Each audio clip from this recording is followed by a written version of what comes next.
The origins of dowsing can be traced back over 2,400 years ago. Perhaps the first written evidence of an early form of rod divination comes from the Greek historian Herodotus. Around 444 BC, Herodotus wrote of the Scythians, fierce warriors inhabiting the land north of the Black Sea in what is now southern Russia. As historical record, Herodotus wrote that Scythia has an abundance of soothsayers who foretell the future by means of a number of willow wands. Dowsing makes another appearance, this time in Germany, almost 1,400 years after Herodotus. In 936 AD, an antique gold coin, minted to commemorate the discovery of a silver mine on Rammelsberg Mountain, displays a man holding a forked stick in the well-known dowsing position while walking across the ground. In more recent history, about 500 years ago, a scholar by the name of Georgius Agricola documented the various uses 16th century dowsers applied to their rods. A woodcut from Agricola's historical archive shows a man among miners taking a limb from a tree to serve as a rod. Once again, it displays dowsers looking for ore and clearly showing miners where to dig. Though forms of dowsing continued to be practiced by many, the phenomenon was considered mysterious or even magical. Those that studied dowsing during these periods often speculated as to the formulation of proper techniques and methods, many personalizing their process. As a result, nobody could be entirely sure what process was the most efficient, or more importantly, why or how dowsing worked.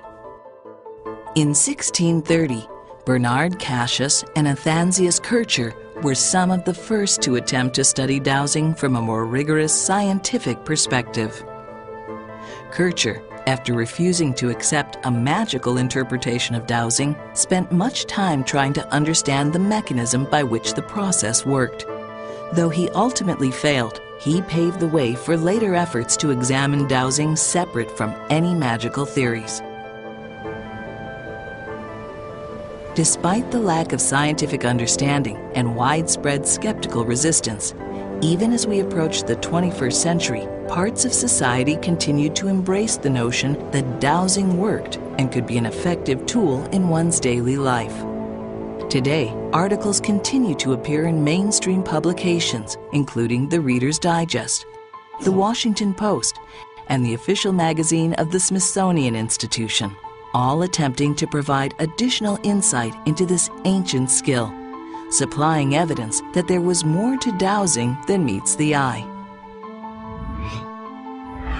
Unfortunately, many misconceptions generated throughout the last several hundred years regarding what dowsing could be used for and why or how it worked have carried through to today's practices, such as the notion that dowsing rods are controlled by some sort of invisible force, or even the idea that one is required to use certain tools like rods or sticks.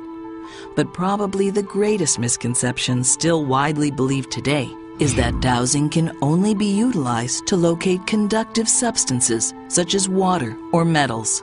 But without extensive and conclusive modern-day research, nobody could know for sure the mechanics behind dowsing, or even if it worked at all. In the early 1970s, as dowsing continued to capture people's interest, the public was unaware that this ability was about to be put through the ultimate test. A scientific endeavor utilizing several of the most brilliant physicists and researchers who would exhaust the use of every modern technological tool the world had to offer. Not only to uncover the secret behind dowsing, but all related extrasensory perception. This time, the subconscious mind wouldn't be studied out of curiosity. It would be studied out of necessity. We're trying to track down hostages. They're being held by Islamic terrorist groups in the Middle East. We're trying to track down narco traffickers, contraband. terrorists. They assigned us to find terrorists or missiles that were being moved around in the Middle East. And so we were looking for, I and my colleagues were looking for something more to employ, some technique, some device or tool, something that would help us to be able to actually find things. Some scientists out at Stanford Research Institute, which eventually became known as SRI, among them was a physicist named Hal Puthoff, were working on a problem. The CIA had noted that the Soviets were seriously looking into spending a lot of money in researching into parapsychology kind of effects. And the CIA approached Puthoff and his associates and asked them to do some serious research in this for various reasons. They were good choices for that. And so they started researching it and discovered there were applications that actually not only were the Soviets probably on to something, but that we could actually use our own people using these parapsychological skills or abilities to spy on the Russians. I was at Stanford Research Institute and doing laser research and so on. And I had circulated a proposal for doing some exotic particle physics experiments. And just by chance, in a social situation, Ingo Swann, who was claimed a well-known psychic, wrote me a letter and said, well, I see you're interested in exotic physics, so you may be interested in the kind of things I do, which is psychokinesis. Ordinarily, I would just throw that in the trash, but in this case, he included a copy of a report from City College in New York where he had actually done some successful experiments. So just on a lark, I invited him out, and we did some experiments, and they were quite remarkable, and so I circulated them around to my physics colleagues, and then pretty soon the CIA showed up at my doorstep. And they said, have we been looking for you? I said, well, why? They said, well, we've been tracking Soviet research in this area for several years. They're spending a lot of money at some of their best institutes with their best people. But scientists in the West don't even think there is such a thing as ESP. The CIA and the United States military launched an aggressive top-secret research program to discover effective protocols to utilize the inherent abilities of the human mind for military operations. This research engagement became known as the Remote Viewing Program. Remote viewing is a process whereby someone accesses, by some mental means, some location that's remote in time or space and describes it by means that you can't just assign to analysis or intuition or logic. The name remote viewing, or RV, is actually a misnomer. It may be more accurately described as remote sensing or remote perception. Resulting from countless studies conducted with Ingo Swann, a military contracted subject who many refer to as the father of remote viewing, findings suggest that all humans contain an inherent ability to gather information about any place, person, thing, or event in the past, present, or future through the subconscious mind. Remote viewing is commonly misunderstood by the public and actually refers to a specific, teachable protocol that virtually anyone can follow. In theory, it's as easy as learning to play the piano. As a result, misconceptions about individuals believed to possess a unique natural ability to obtain information about future events or hidden targets quickly dissipated as a psychic function and began to be viewed simply as a skill, one that each person possesses to a certain degree. During early military operations, a trained viewer would receive a target from a project manager. However, the target would be encoded in a manner in which the viewer could not possibly decipher what the true target was. Though the process may seem confusing, think of it as a way of encryption. It was a method utilized in order to keep the targets blind to the viewer. The idea is that if the subconscious was truly at work, your analytical mind could remain hidden to the target, and yet your subconscious mind should already know what it is that you are seeking. The first basic protocols were developed to help force the mind to follow a specific set of steps to call forth information in a set sequence directly from the subconscious mind, and variations of this are still used today. the viewer would begin to follow the specific sequence of steps, starting with sensory perceptions, writing down colors, textures, smells, tastes, and so on, and eventually recording dimensional contacts, including motions and densities. Even with the initial protocols, it was crucial to move quickly and without delay, without thinking, never deviating from the process. The descriptors were recorded across several pages, calling forth data directly from the subconscious. After about 45 minutes in session, the data was then translated into a sketch which contained the hidden target. Dowsing, though functioning through a very different protocol from remote viewing, contains many similarities with regards to brain and subconscious function. However, the secret behind dowsing wouldn't be discovered until later in the military program. And while it may sound like remote viewing or dowsing was taken right out of a science fiction movie, the CIA and military intelligence couldn't ignore the shocking results. Although the research was still in its infancy, little could anyone imagine that the program would become a 20-year-long, multi-million-dollar endeavor that would end up changing the face of warfare forever.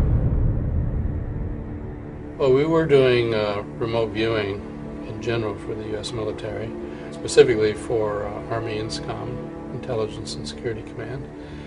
And then it turned out that rather than getting descriptions of particular sites, they had a lot of requirements, operational requirements for finding things. For example, a bug in a room, the location of a downed plane, location of an individual, an agent, say.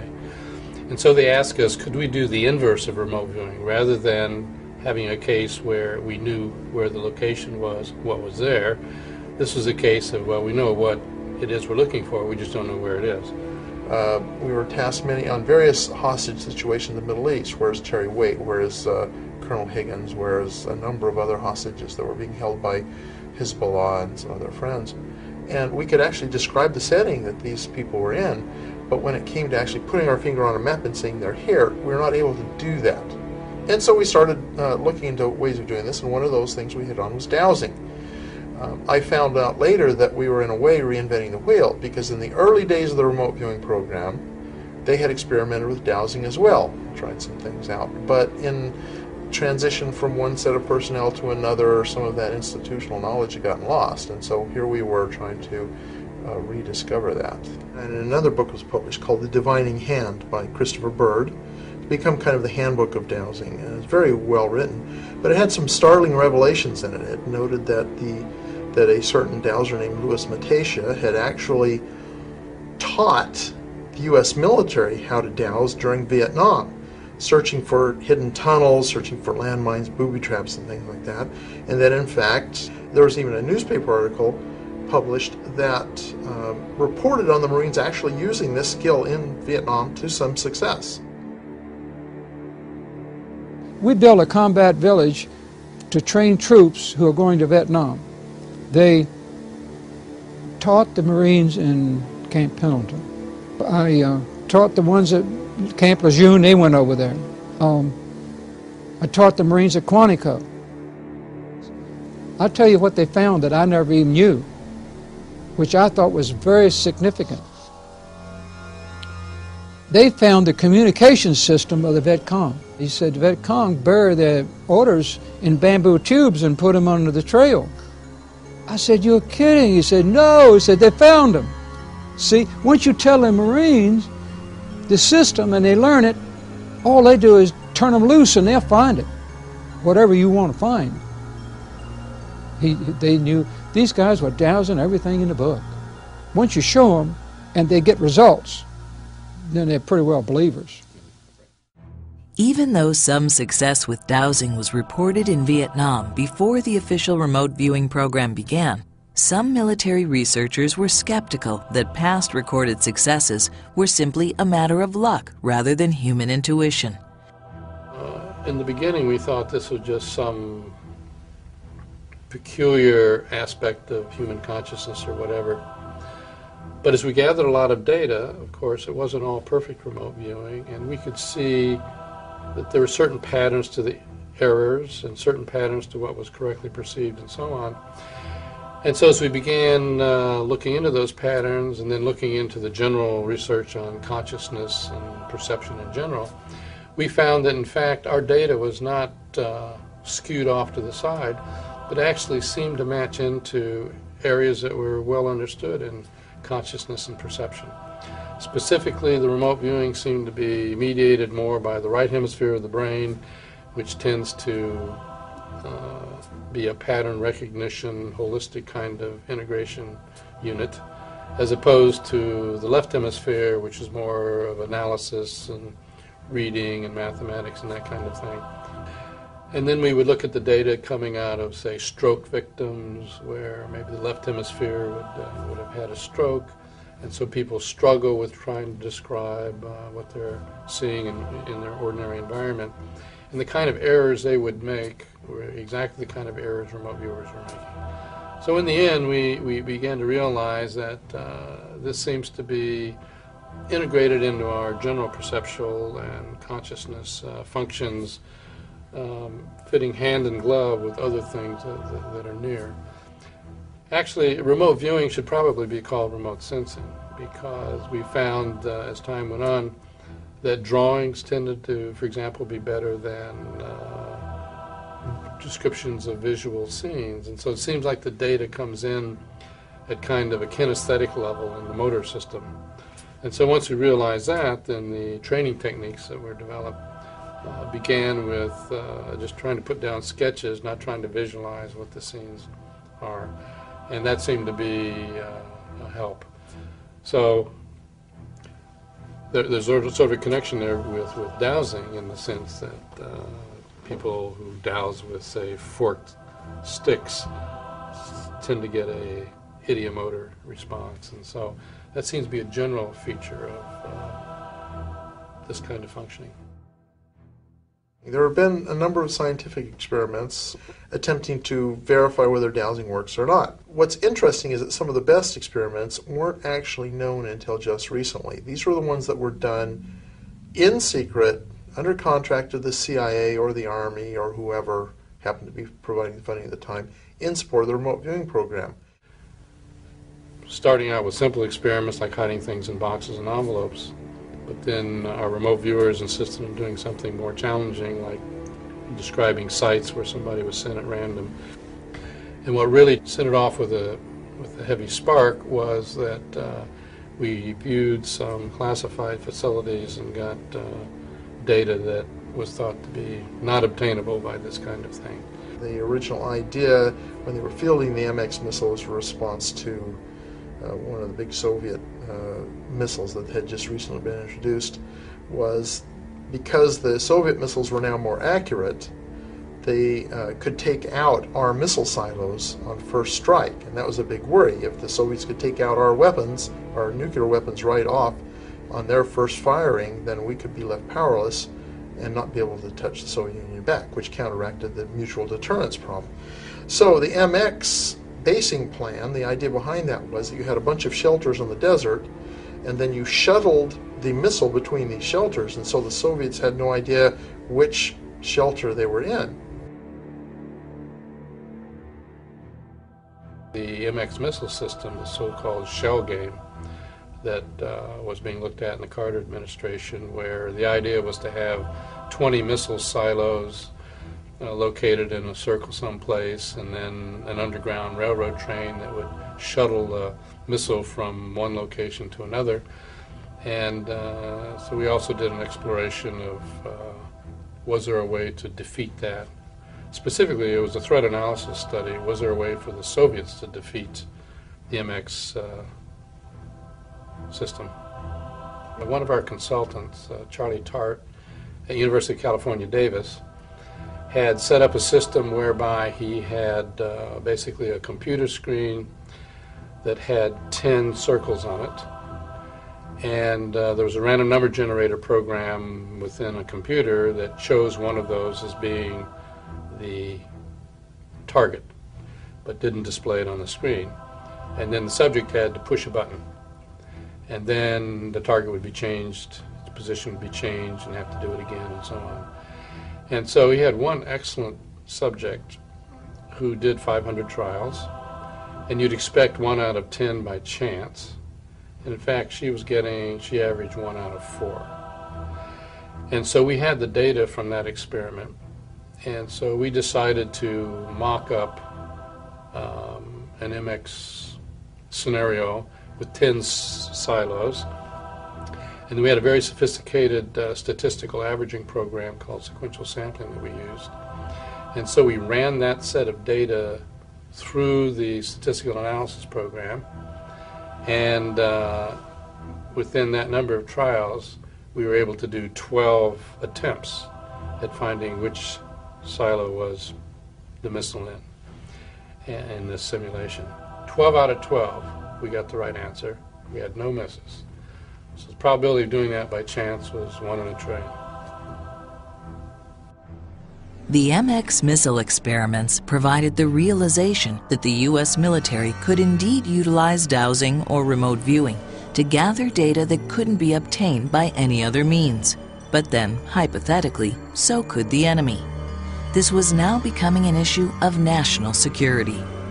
Although early experiments provided statistically significant results, including accuracy uncovering the location of hidden nuclear warheads, it wasn't a solidified system.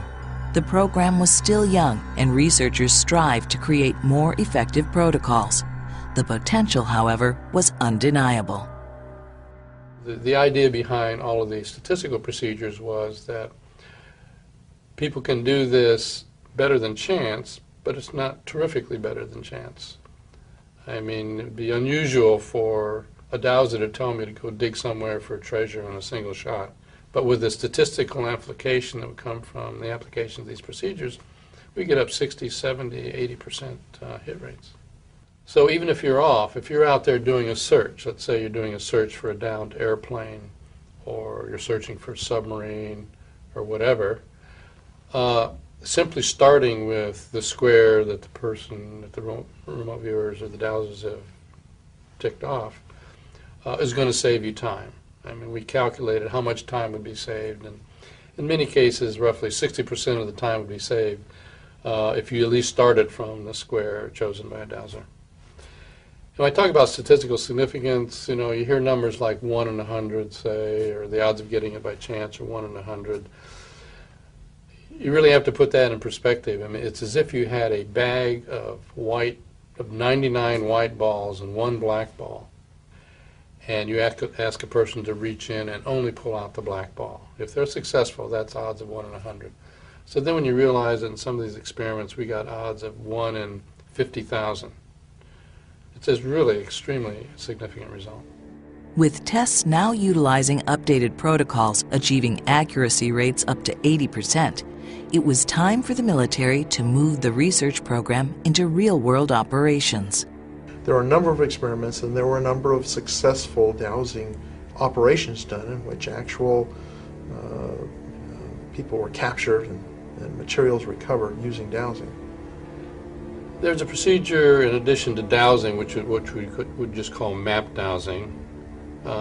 Here's your 20 by 20 grid, and you want to have somebody sort of attempt to determine where. And by the way, we had very good statistical procedures for that, because you could do a statistical analysis of, well, how close were you to the target? You didn't have to get right on it. And another approach we used was just simply the simple remote viewing, and that is have somebody remote view, let's say, a downed aircraft, and sort of target in on the aircraft, and then try to pull back in the remote viewing and describe the surrounding terrain. In one case, for a plane that went down in Zaire, that was basically how the plane was located. That is, the person was able to say, well, there's where the mountains are, there's where the river is, etc. And then when they got out a map of the area, they said, well, this looks like this region. And I think they were like within 5 miles, and the plane was found. It was a Soviet plane that had gone down in Zaire, and we wanted to get to it before the Russians did, because it was a very valuable piece of apparatus. And in fact, we sent people in and just as they got to the target site, some natives were carrying pieces of the plane out. So, in fact, this actually worked. The use of remote viewing and dowsing in these real-world operations were also successful, but in addition, studies from thousands of session results provided another shocking realization. Could dowsing and remote viewing actually be learned? There was definitely a learning effect shown in a number of these experiments, that people who had perhaps marginal dowsing skills at the start of the experiment actually showed that their performance improved as they went on and got more practice at it. Showed that there actually was statistically significant effects when you measured these things scientifically. And that data is just now coming out. But what we found was that in a number of cases, people improved over time. So I think those learning trends, they were certainly real. They were statistically significantly real. Certainly in ordinary remote viewing, we found that with repeated trials, people did improve. So my hypothesis going in for the dowsing would be that with many repeated trials with some technique, improvement might be expected.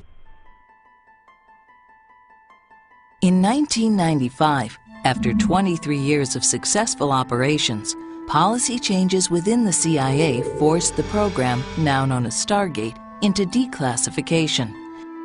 Trained military personnel, including expert Paul H. Smith, retired and soon began providing these once top-secret protocols to the public. Advancements in dowsing and other ESP skills didn't stop with the declassification of the military program. As the private sector became aware of the previous scientific research, new public interest arose. Funding and new experimentation through private research organizations and instructors continued to make dowsing more efficient with newer, streamlined protocols and increasingly effective training methods. Now, modern dowsing was free to be used by anyone who was willing to give it a try, including employees with major telephone and utility companies.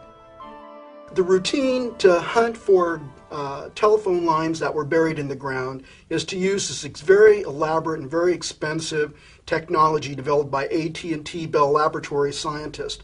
It involved a very powerful signal generator and a very sensitive receiver.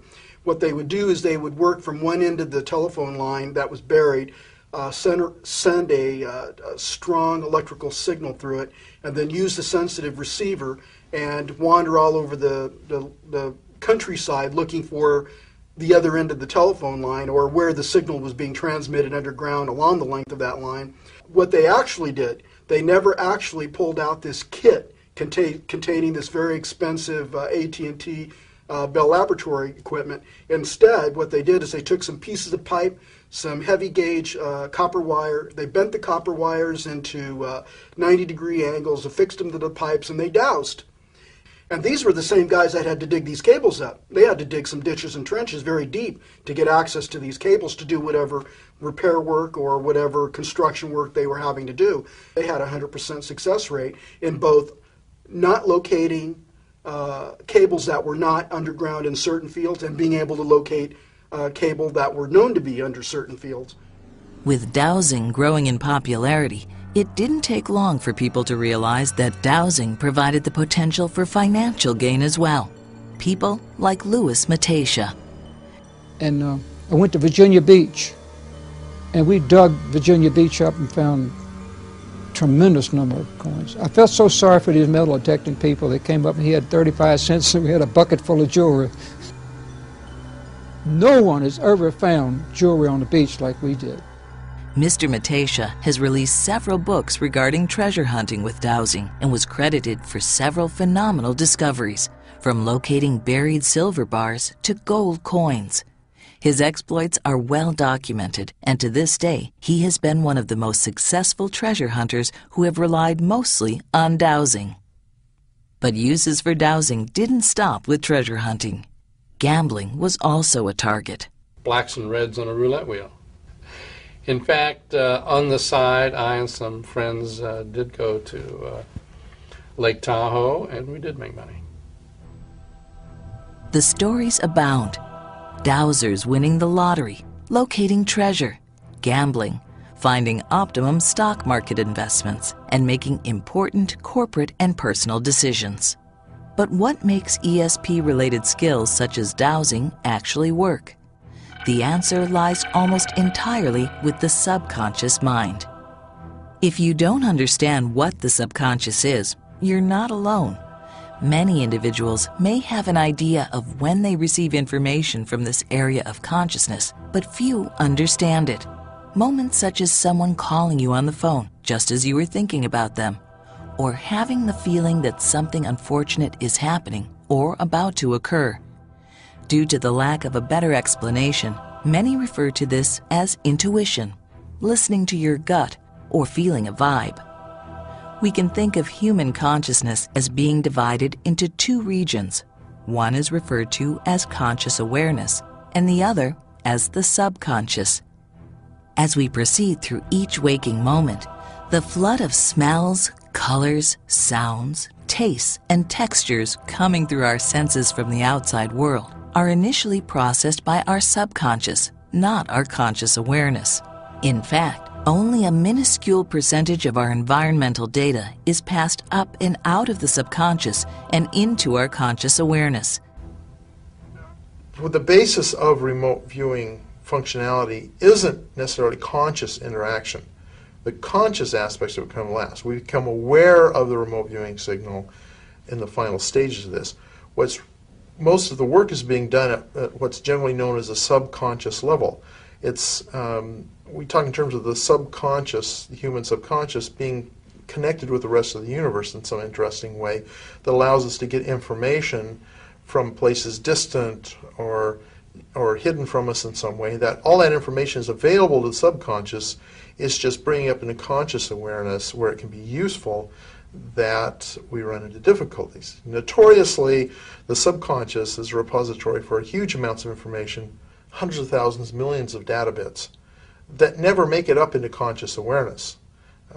The bandwidth between subconscious and conscious is very narrow, and only a small amount of information ever comes to our cognition that we can actually work with in a conscious way. That's normal for any kind of sense. And when you add this ESP material in there, that's additional information that has to compete for that narrow bandwidth. So the trick is how do we get that information and make it available so that we can use it? Well, in remote viewing, the idea is you go through this process that we were trained in the military to access the information, the factual information, the visual information, in order for us to put it down on a piece of paper, to express it and make it available for analysts. But how does all of this explain the movement that occurs with dowsing rods? Let's think for a moment of a seismograph. This is a sensitive instrument designed to measure sudden movements in the earth, such as those caused by earthquakes. Some seismographs are so responsive that they can catch subtle variations from the other side of the planet. Dowsing rods work on this same principle, but instead of being affected by the Earth's subtle movements, they're affected by the human nervous system.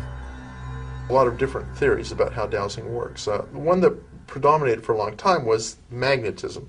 The idea was that somehow the dowser was able to identify, or that there was a magnetic interaction between the dowser and the whatever's trying to be located. Now, this normally happened when the dowser was looking for water, or when the dowser was dowsing for minerals, or that kind of thing. That was the explanation that was used. And so they'd go and they'd dowse for it, and supposedly there's this attraction that caused the rods to work or whatever. In fact, later on, when it seemed apparent that there was no such force that was strong enough to make these rods work, particularly ones made out of wood, which are non-magnetic anyway, the feeling got to be that there was some inner mechanism that dowsers possess. If you imagine yourself, for example, throwing a ball, even though it's just your imagination, the muscles that actually would be involved in throwing that ball actually get activated, and there are micro movements. Even though you never actually perform the motion, your muscles, in a way, perform it just at a much lower level, so that's not noticeable. And any time we have those kind of ideas of any kind of action or activity, our muscles respond at a very low level, so we're not even aware of it, but nonetheless it's happening. It's called the ideomotor response. when people go out to dowse, then that ideomotor response, they're expecting to find water, and so when they come to a place where they think water is, even though they're consciously trying very hard not to move the rods themselves, there's this involuntary motion of the muscles, which they're not even aware of, that cause the instrument, the pendulum, the rods, or whatever, to actually move. The nervous system can generate subtle movements that are undetectable by our conscious awareness, so it's easy to understand why some dowsers may believe that an invisible force is responsible for moving their tools when they use L-rods or pendulums.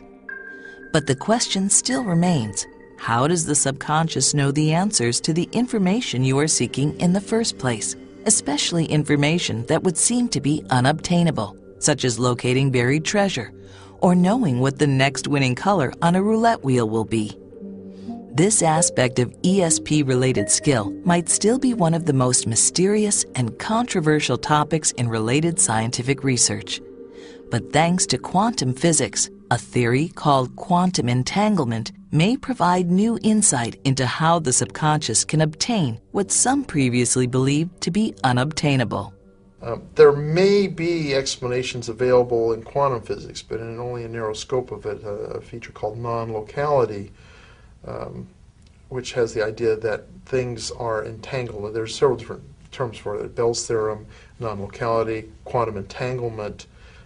There's some interesting features of that part of quantum theory that might explain not just things like dowsing, but also things like remote viewing or ESP in general. The idea here is that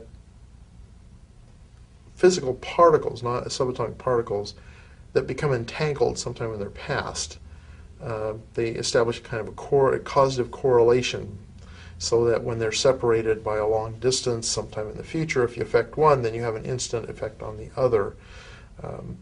Some of the results of the experiments in this suggest the sorts of things you encounter when you're doing dowsing or remote viewing. At one time, physicists believed that atoms were the smallest form of matter in existence. Then we discovered atoms were actually comprised of even smaller particles called electrons, protons, and neutrons.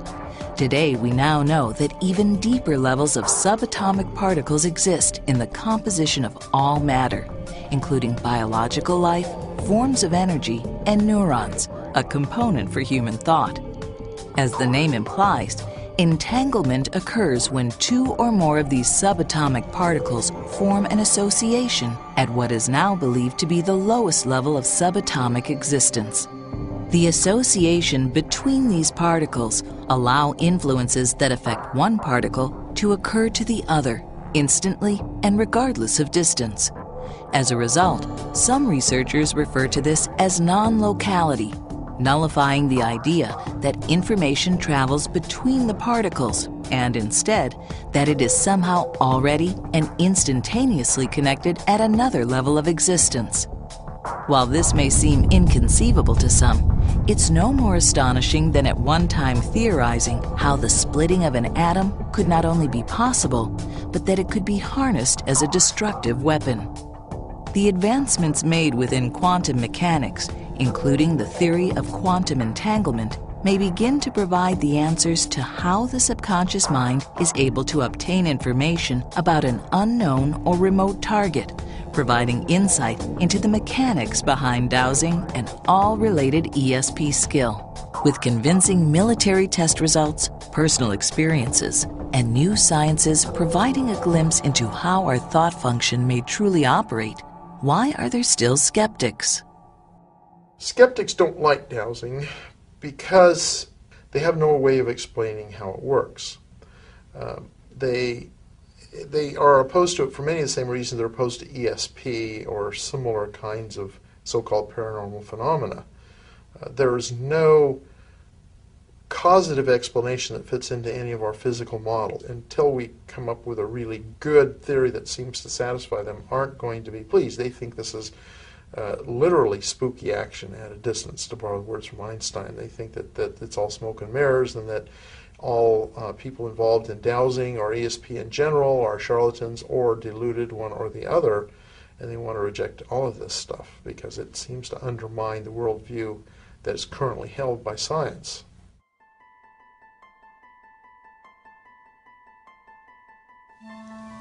I had a teacher, and I traveled all over the United States, and I went to see the people that knew what they were talking about. And that's how I did it, because you can learn how to drive a car, but if you're going to be a race car driver, you're going to have to get the experts to teach you what to do. The beginner can do it. He just goes and see what happens, but it's all mental. You just focus, and it will do it. A lot of times, when I trained the Marines, I just threw a pencil on the ground. I said, walk over that pencil and see if those wires react. Whammo! They spread apart immediately. I said, that's the pencil. Now you put it on your head, tunnel. Now you walk around this village and find a tunnel. Whammo! It opened up right away. One of the big issues with remote viewing is something called analytical overlay. And the problem with analytical overlay is that analytical overlay is also known as mental noise. These are the imaginings, the thoughts, the analyses, all the stuff that's going on in our conscious minds, expectation, that sort of thing, that end up contaminating the signal line. Let's say the target you're trying to describe is the Eiffel Tower. You as a remote viewer have no idea that it's the Eiffel Tower you're trying to describe. All you know is you've been given a set of coordinates or a certain number, and you are just going through the process. You get an impression of crisscrossing metallic structures and cold, bumpy, rivety kinds of things. You get these impressions, and that's all accurate about the Eiffel Tower. The problem is that it also matches the bridge that you drove over on your way into work that morning. And so all of a sudden your conscious awareness guesses, it jumps to a conclusion, oh, it's a bridge.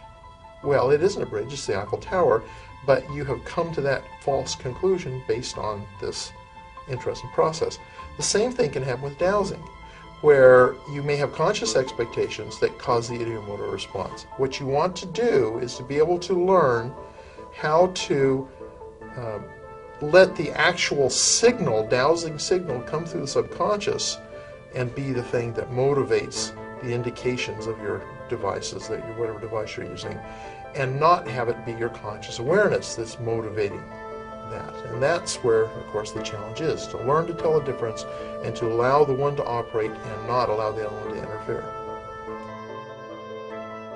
There's a certain portion that is natural ability, and the other portion is a lot of hard work and sticking to it. Everybody has it.